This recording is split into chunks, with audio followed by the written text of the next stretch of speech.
Senator Cotton, great to see you tonight. So I have to understand this. Clarence Thomas is being smeared after taking in a relative's child as his own, but the left has no concern about Biden not even acknowledging his own granddaughter. This is a great world we live in. Your reaction tonight to this absurdity. Well, Laura, you could say that again. Clarence Thomas is a great American. He's a kind-hearted, generous soul, and as the stories about him make clear, he complied with all relevant laws and ethics rules. This is just another effort to smear Clarence Thomas, another page in what he called his confirmation hearing 30 years ago, a high-tech lynching. And all the folks on Morning Joe don't have to speculate about what it would be like. You laid out the facts earlier and last night as well about Sonia Sotomayor taking a big book advance and then ruling in her publisher's case. There's no allegation that Clarence Thomas's friend Harlan Crow even had any cases before the Supreme Court. But, you know, I think you also make a good point. If you want to see a story of self-dealing and conflicts of interest, you shouldn't be looking at the courthouse across the street from the Congress.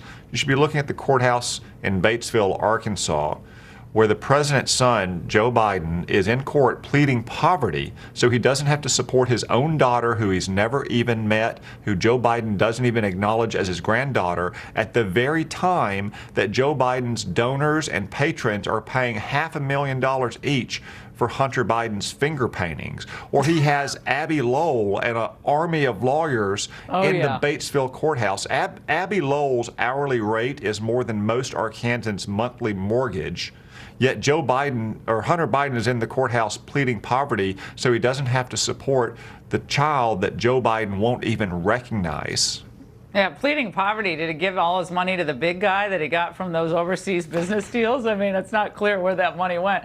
All right, Senator, your colleague, Richard Blumenthal, from my home state of Connecticut, revealed the true goal here. They want Thomas gone. Watch. The American public is disgusted.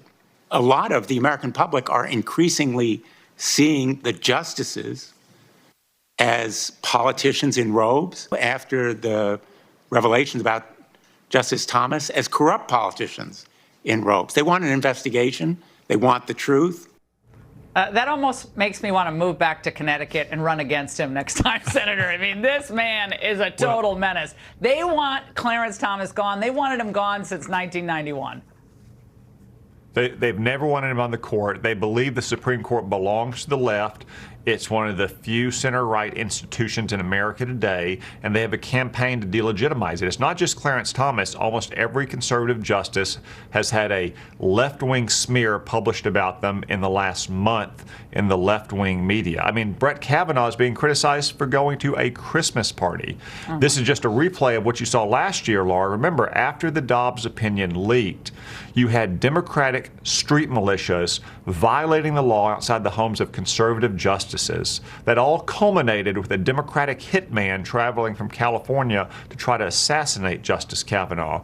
What did the Attorney General, Merrick Garland, do? He ordered U.S. Marshals not to arrest these people who were plainly violating federal law because they want to intimidate the court. Last year was about abortion. This year it's about things as diverse as abortion or affirmative action or illegal immigration or the power of the administrative state in Washington.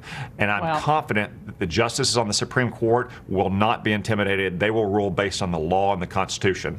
All right, Senator. Great to see you tonight.